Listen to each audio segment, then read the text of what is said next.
Hello दोस्तों, मेरा नाम सूरज कुमार है और आज मैं बात करूंगा उन सवालों का जो आपसे कहीं न कहीं पूछे जाते हैं, जो आप इस समय बिजनेस में आते हैं।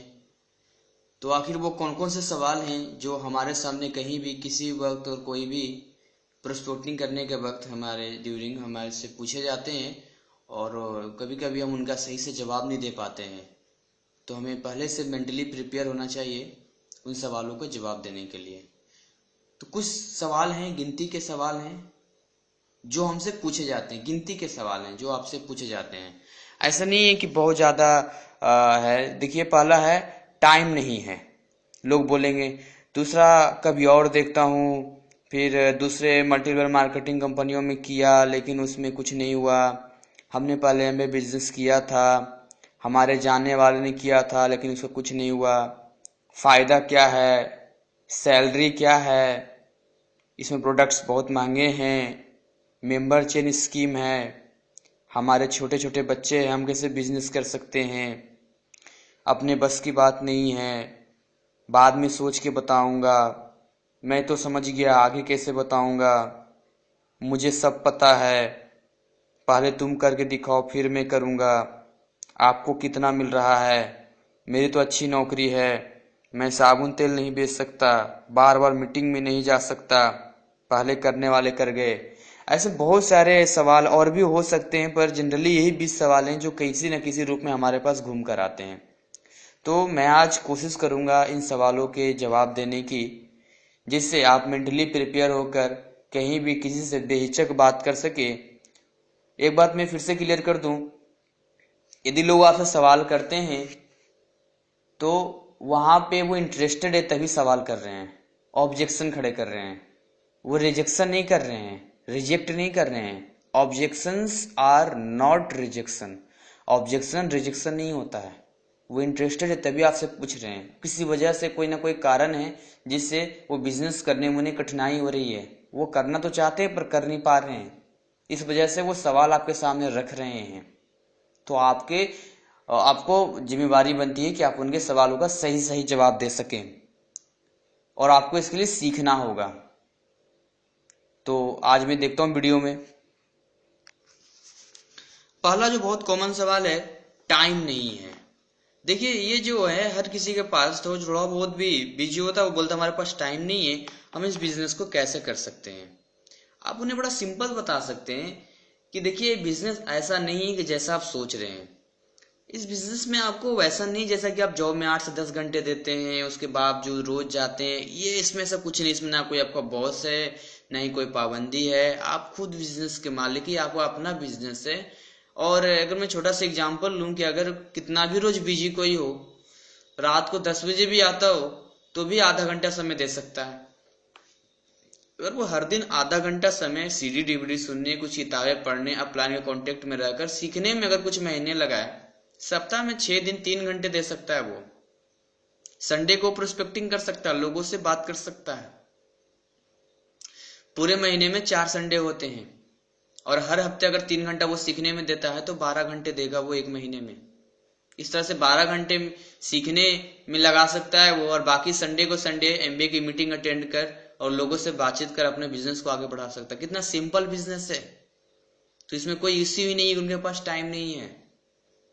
हो सकता है उनका कुछ टाइम टीवी देखने में जाता होगा, कुछ वो क्रिकेट देखते होंगे या लोगों से बातचीत होती होगी, कुछ तो जरूर होगा। इतने बिजी नहीं होते होंगे कि बाथरूम नहीं जाते होंगे, ब्रश नहीं करते होंगे, खाना नहीं खाते होंगे। इतना तो मिल ही जाता आधा घंटा। तो इस तरह से और लोगों को आप बता सकते हैं कि देखिए आप कितनी बिजी लाइफ है, आप बोलते टाइम नहीं है, फैमिली को भी समय नहीं दे पाते होंगे, पैसा तो कमा रहे हैं पर आपके सपने नहीं पूरे हो पा रहे होंगे। किसी से बात छुपा नहीं है ये एक मिडिल क्लास फैमिली की। तो इसमें आप आने वाले टाइम में फ्री हो सकते हैं। आपके पास इतना टाइम होगा कि आप इसी ऐसा इनकम होगा आपके पास कि आप समय नहीं भी देंगे फिर भी पैसा आता रहेगा। इतना पैसा आएगा जो सैलरी आपकी आ रही है, जो भी इनकम है उससे कहीं ज्यादा आएगा। तो आप निश्चिंत रहें, आप थोड़े बहुत समय भी देंगे सीखने में तो आने वाले टाइम में फ्री हो सकते हैं। बस सिंपल। दूसरा है, कुछ लोग बोलते हैं कभी और देखता हूँ। जैसे आप बोलते हैं कि भाई ये प्लान देख लो, बहुत अच्छा एक बिजनेस है, तो वो बोलते हैं कभी और देखता हूँ। अब ऐसे लोगों से आपको अपॉइंटमेंट लेना आना चाहिए। कभी कभी हम यही गलती करते हैं, हमें अपॉइंटमेंट लेना ही नहीं आता, हमें तरीका नहीं मालूम होता है, हम गलत तरीके पे जाते हैं, गलत तरीके से बात करते हैं और लोग वहां हमसे बात करना फिर पसंद नहीं करते हैं, वहां बात नहीं बनती। पहली बात, अगर कोई आपसे बोल रहा है कभी और देखता हूं, तो उसके मन में ये डर है कहीं वो बिजनेस प्लान देख ले तो जबरदस्ती उसे मजबूरन वो बिजनेस करना पड़ेगा। ये दिमाग होते हैं लोगों को। आप उन्हें फ्री छोड़ दीजिए, आप उनसे बोलिए कि मेरा काम है बिजनेस बताने का, डिसीजन लेना आपका काम है, आप खुद समझदार हैं। मैं प्रॉमिस करता हूं मैं आपको कभी नहीं बोलूंगा कि बिजनेस कीजिए, यदि आपको अच्छा नहीं लगेगा तो। आप फ्री हैं, लेकिन समझिए तो सही, बैठकर देखिए तो सही बिजनेस प्लान क्या है, समझने में कितना पैसा खर्च होता है। आप उनसे बोल सकते हैं कि मैं आपसे बात कर रहा हूं तो मेरे आपके कितने पैसे खर्च हो रहे हैं, बोलेगा कुछ भी नहीं।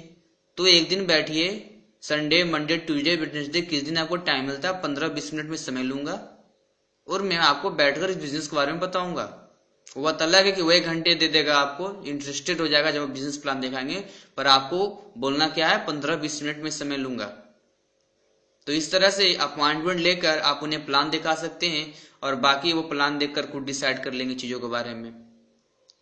अगला है, कुछ लोग बोलते हैं कि दूसरे MLM मल्टी लेवल मार्केटिंग कंपनियों में किया लेकिन उसमें कुछ नहीं हुआ। आप उन्हें बोल सकते हैं, एक छोटा सा एग्जांपल दे सकते हैं कि जब आप बाजार में सामान खरीदने जाते हैं, सपोज कीजिए पंखा खरीदते हैं, इलेक्ट्रॉनिक सामान मोबाइल खरीदते हैं, तो 100 बार सोचते हैं, पूरा जांच पड़ताल करते हैं कि वाकई में चीज सही या गलत है। वहां हम जजमेंट का पावर अपना दिखाते हैं, हम जज करते हैं ना कि जो सामान ले जा रहे सही या गलत है।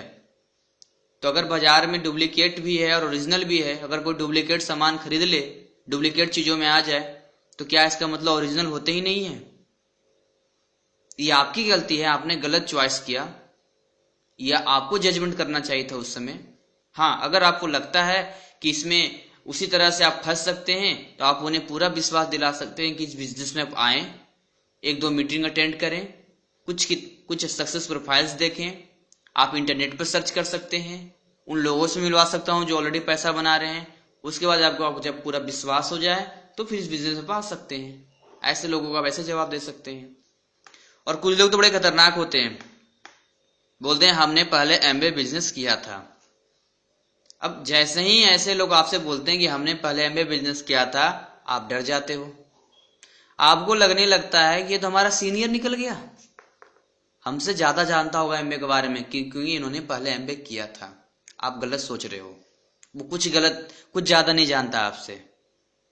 अगर वो जानता तो आज MBA बिजनेस में होता और कुछ ना कुछ लेवल्स पे होता, उसकी इनकम भी होती। जितना आप जानते हो उतना वो नहीं जानता है।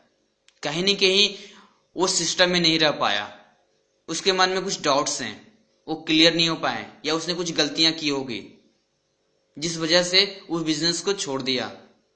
तो ऐसे लोगों से जब भी मिलना है आपको, तो आपको MBA के बारे में नहीं बताना। आप क्या करोगे, सबसे पहले उनसे पूछोगे कि आपने MBA बिजनेस में क्या किया था, वैसे कौन से रीजन थे जिससे आपने बिजनेस को छोड़ दिया। उनसे पूरा पूछना है। हो सकता है उनके पास रॉन्ग इन्फॉर्मेशन हो, गलत इन्फॉर्मेशन हो, और जिसकी वजह से उनके मन में गलत चीजें आ रही होंगी, वो अफवाह के शिकार होंगे। जब उनसे पूरी जानकारी डिटेल ले लेना है, वो MBA बारे में क्या जानते हैं, ऐसे क्या कारण थे जो उन्होंने MBA बिजनेस को छोड़ा, उसके बाद बताना है कि अब ये सिस्टम है, सिस्टम बदल चुका है, अब ऐसे ऐसे होता है, आपको ये चीज नहीं मालूम थी, अब ये है। तो जब आप उन्हें राइट करेक्ट इन्फॉर्मेशन देंगे, अगर वो इंटरेस्टेड होंगे इसके बारे में, उन्हें लगेगा कि हाँ उनकी इनकम बढ़नी चाहिए, तो ऑलरेडी आपके बिजनेस में आ जाएंगे। तो कभी भी ऐसे लोगों को जाते ही MBA के बारे में बताना स्टार्ट नहीं करना है। ऐसे लोग जब भी मिलते हैं उनसे पूछना है कि आप उनके बारे में क्या जानते हैं, उनसे उगलवाना है कि वो जानते क्या है। हो सकता है कभी कभी होता है ना कि हम मिरर के सामने खड़े होते हैं और मिरर पे धूल जमी होती है तो हमारा चेहरा नहीं दिख पाता है, पर जैसे जैसे वो धूल हटती जाती है हमारा चेहरा साफ साफ दिखने लगता है। उसी तरह से हो सकता है कहीं ना कहीं उनका धूल जमा हो। आपको क्या करना है, केवल धूल को हटाना है, करेक्ट इन्फॉर्मेशन उन्हें देना है, ताकि दोबारा इस बिजनेस को वो आकर समझ सके। ओके।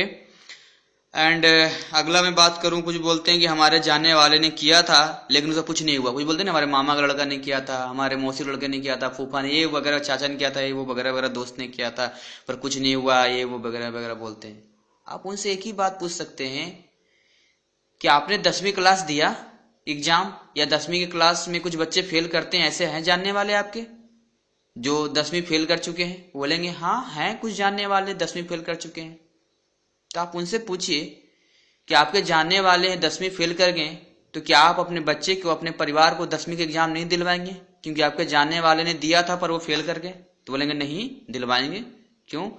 तो उनसे पूछ सकते हैं कि एक ही क्लास में कुछ बच्चे पास कर जाते हैं, कुछ बच्चे फेल कर जाते हैं, ऐसा क्यों होता है? क्यों होता है ऐसा? सिलेबस एक, क्वेश्चन भी वही होते हैं, समय वही होता है, टीचर भी वही होते हैं, फिर ऐसा क्यों? तो कहीं ना कहीं जो बच्चा फेल किया है वो कहीं ना कहीं कुछ गलतियां करता है, सिलेबस की चीजों को ढंग से नहीं याद कर पाता, पढ़ पाता, सिस्टम में नहीं रह पाता, यूं कर सकते हैं। उसी तरह से आपके जानने वाले ने बिजनेस किया होगा, हाँ फेल भी किया होगा, बेशक फेल किया होगा, वो सिस्टम में नहीं रह पाया होगा, उसने कुछ ऐसी चीजें की होंगी जो सिस्टम में अलाउ नहीं करती है, वो ढंग से सीखा नहीं होगा, सिखाने चल पड़ा होगा। बहुत सारे रीजंस हो सकते हैं जिससे कि कोई फेल कर सकता है।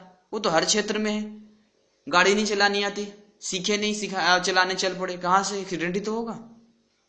तो ये नहीं देखना है कि किसी ने किया था वो फेल कर गया। आप उन लोगों को देखो ना जो ऑलरेडी पैसा बना रहे, जो लोग सफल हैं, आप उन्हें बोलो कि चलो मैं उन लोगों से मिलवाता हूं, और ऐसे कितने लोग हैं जो सफल हैं और जो पैसा भी बना रहे हैं। तो आपको डिसाइड करना है कि आप किन लोगों की बात मानोगे। अभी आपने कहा कि 10वीं में कुछ जानने वाले आपके फेल कर गए, फिर भी आप अपने बच्चे को, अपने रिश्तेदारों को एग्जाम दिलवाएंगे? क्यों? वहां तो आपको नहीं दिलवाना चाहिए था क्योंकि आपको जानने वाले ने दिया था 10वीं एग्जाम, वो फेल कर गए।